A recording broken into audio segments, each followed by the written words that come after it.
हे बघा अशा प्रकारची किट असते. हे 7 ते 11 वयोगटासाठी भेटत आहे. दिव्यांग जे मुलं आहे, हँडिकॅप जे आहे त्यांच्यासाठी हे असं पूर्ण एज्युकेशनल असते. हे ताकी त्यांना शिकण्यासाठी मदत होईल. त्यांच्यासाठी पूर्ण साहित्य असते.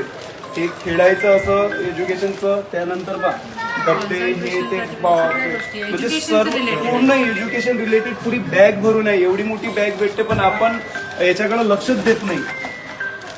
आणि किट वाटपाचे जेव्हा रजिस्ट्रेशन असते त्यावेळेस आपण येत नाही आणि त्याच्यानंतर मग आपण म्हणतो की आम्हाला भेटलं नाही.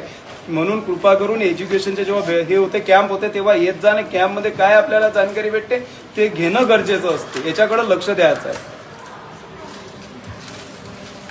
याच्यामध्ये हे आहे नाही त्यांचे पायाचे काउंटिंग आणि काउंटिंग आहे. अच्छा, एज्युकेशन मीटिंग होते पण मॅडमचं म्हणणं आहे की खूप सारे लोक आपल्या मुलांना आणत नाही त्याच्यामुळे त्यांचं रजिस्ट्रेशन नाही होत.